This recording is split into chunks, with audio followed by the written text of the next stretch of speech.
Welcome to Mantis, where we dive into market structure, Bitcoin cycles, and long-term analysis. Quick note before we start. Nothing on this channel is financial advice. I'm an analyst and a builder. Mantis is a cycle analysis tool. What you do with your own money is your decision, not mine. Right then, something's changed. 2 weeks ago, I made a video about the month Bitcoin should have broken and didn't. Since then, it hasn't just held. It's gone up 9 sessions, back above the 200-week average, and the mood has turned with it. Green shoots, bottoms in.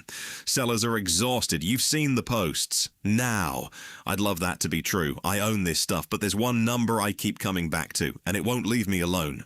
Bitcoin has had 3 proper bear markets, with a 4-year low at the end of them, 2013 into 2015, 59 weeks top to bottom, 2017 into 2018, 52, 2021 into 2022, 54, 52, 54, 59, not identical, but not exactly scattered either. Here's where we are. The top was the 6th of October last year. That was 44 weeks ago. 44. So if the bottom went in this month, this would be the shortest bear market in Bitcoin's history, not by a few days, by roughly 2 months. That's not impossible. But it is the claim being made, and I notice nobody making it is mentioning that part. Run those 3 numbers forward from October, and you land in October and November of this year, which is not us arguing for our own calendar. That's the history arriving at the same place on its own. And there's a second thing going on that nobody's putting next to the first. Saylor's doing the big mainstream podcasts now, not the crypto ones, the ones your mum's heard of. There's a hardware wallet company on a Premier League shirt. There's a blockchain sponsoring the World Series of Poker. Now, that is genuinely good news. It's what adoption looks like when it stops being a subculture. But hold on, ask yourself when that stuff usually turns up. It doesn't turn up at the bottom. Nobody buys a shirt sponsorship at the bottom. It turns up when the mood has already improved enough that a marketing department can sign it off. So I'll take it as a sign the fear is drained out. I won't take it as a sign the price is finished going down. Those aren't the same thing, and people mix them up constantly. Now, there's a clever answer to this doing the rounds, and I want to deal with it properly because a lot of smart people are saying it. It goes, everybody expects October. Markets don't hand you the obvious, so it'll bottom early to wrong foot everyone. Sounds sophisticated. Here's the problem. If it bottoms early, that argument was right. If it bottoms in October, well, the consensus was right. If it bottoms in January, the front runners front ran too soon.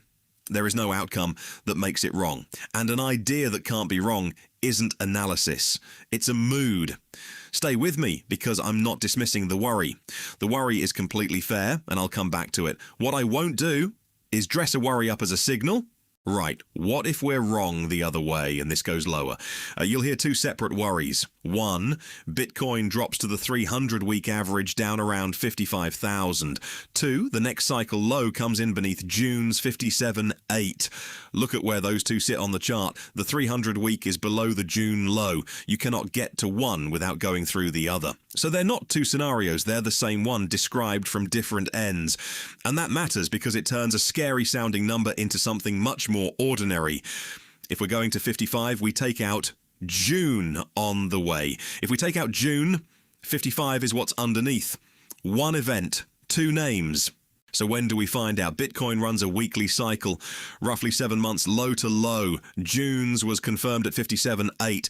The next one projects into January, and that one settles the argument. Here's how. If January prints a low that's higher than June's, that's it.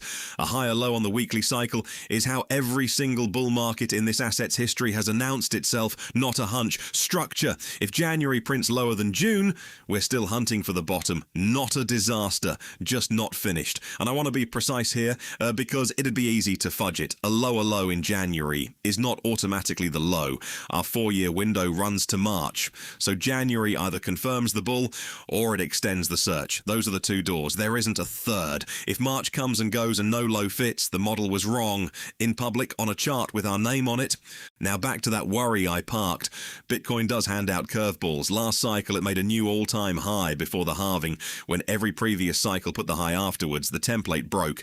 Anyone who says that can't happen again isn't paying attention. So here's the honest position. I think this bottoms in the autumn, or later, I might be wrong. And rather than say that and leave it hanging, we did something about it back in June. Half the war chest went in. 12th of June, 63,580. Published before the fact, not after, and then Bitcoin went 9% lower than where we bought.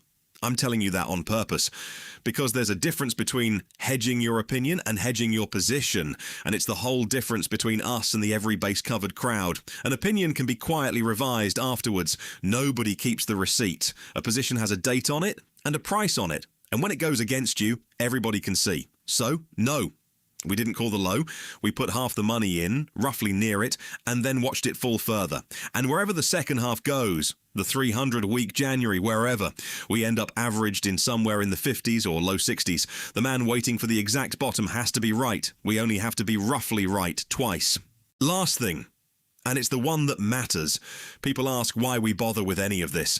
If Bitcoin's going where I think it's going, and I do think it gets to 1 million, that's my belief, not something the tool tells me, then who cares about a few $1,000s on the entry? Here's who cares. Because the question was never what price you paid. The question is how many coins you're holding when it gets there. Run the 4 Manti strategies through the last cycle. The hodl bag, the swing trader, the hare and the tortoise. A 0.84 of a Bitcoin becomes 4.677. Same market, same 4 years, nearly 6 times the Bitcoin. That's a back test, not my bank account. But it's the point.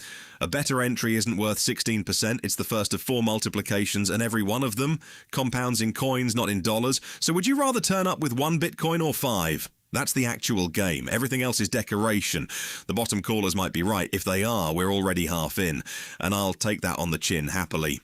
But the calendar says 44 weeks against a record that has never come in under 52. And I'm not going to pretend otherwise because the last 9 candles were green. Windows open. October's still the zone. January's the tell. See you at the low.